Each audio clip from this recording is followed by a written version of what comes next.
Hi and good morning. It is August 2nd, talking to you from New Mexico in the United States, where everyone in the United States woke up to the news on Fitch and the downgrade with credit, which of course those who know me for a long time know that with commodities, particularly oil that we're about to talk about heading north, and sugar futures, which I actually heard on Bloomberg for the first time, and again something I've been talking about for about 3 years now, realizing that certain aspects of inflation cannot be necessarily controlled even with the higher interest rates, and what we've done with a $30 trillion debt crisis is really basically get Fitch involved. So here we are. Let's take a look at the crude oil chart. This is WTI trading at 81.86.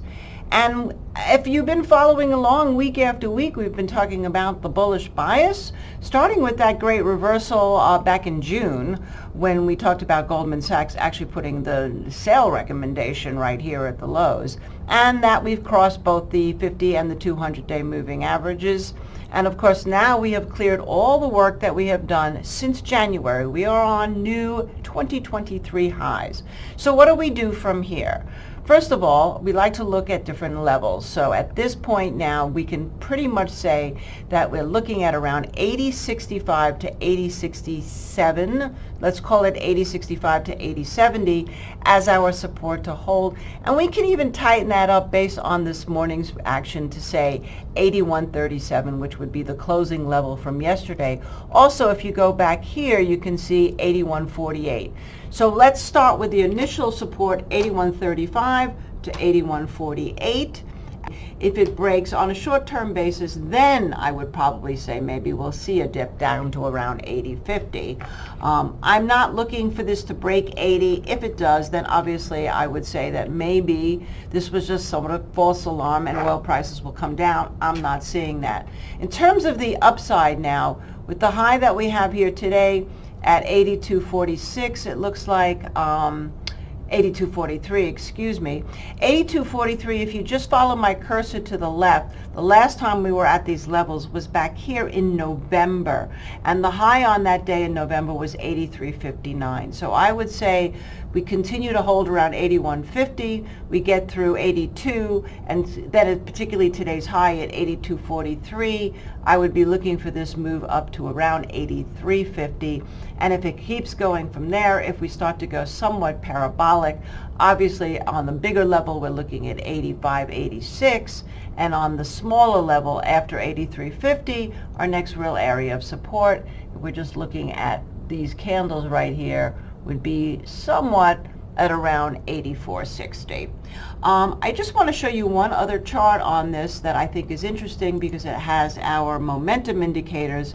And on the momentum indicators right here, what you can see is we have actually had a breakout.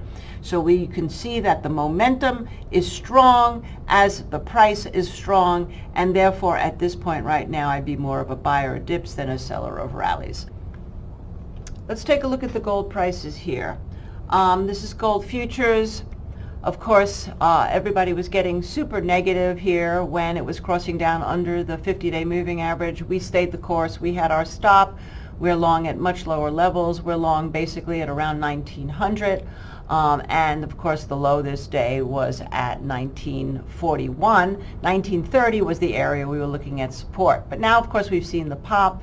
Then again, we have a little bit of a potential reversal high here with a close below it. And all we're getting right now is kind of an inside day. This particular bar right here is interesting with the sell-off, with the yields going up.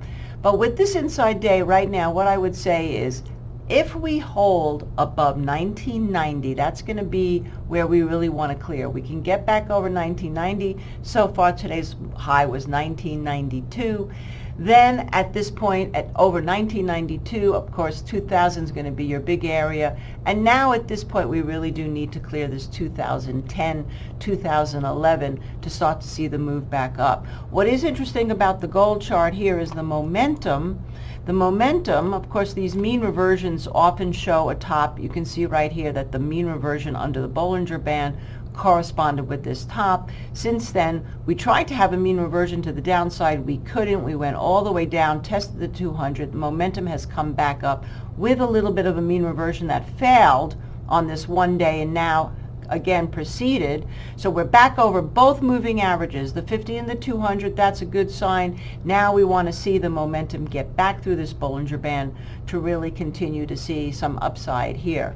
What is interesting right now is even though gold is up, it's not up by that much, and of course that's probably from the stress of not only the rates and the yields, which are still going up, but also the dollar, which is also going up. So keep your eyes on the gold. 1992, the low here this day, 1978, that's probably your initial range right here to play off of, underneath maybe another test of the 50-day moving average, and above that 1992, 2000, and above, of course, this 2010, up we go.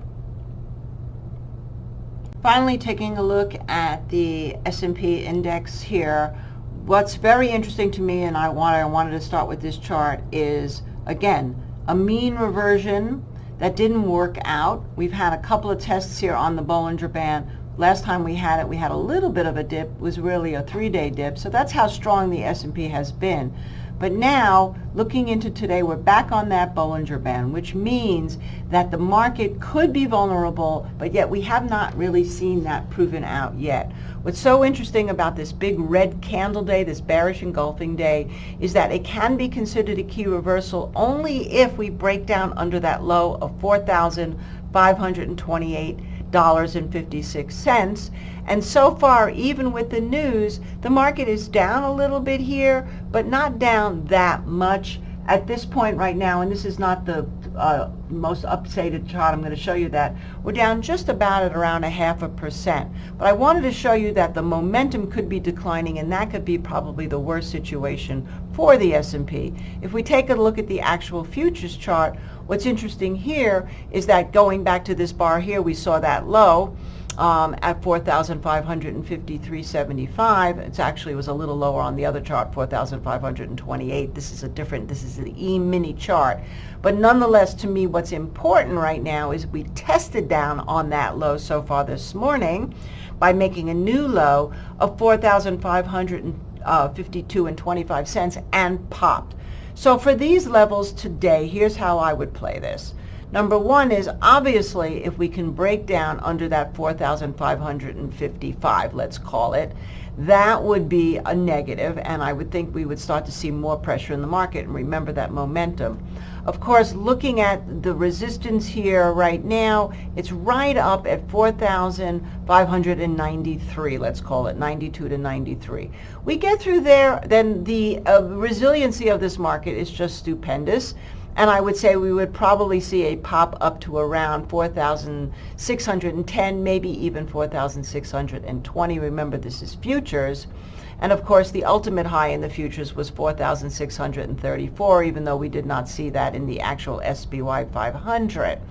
So, again, to give you the levels for right now, as we're getting closer to the opening here, we're sitting right around a pivotal point. And I would say that's 4,570. I would even take that down a little bit to say 4,560. Under there, these lows may not necessarily last. I think our next level of support right here would be 4,525.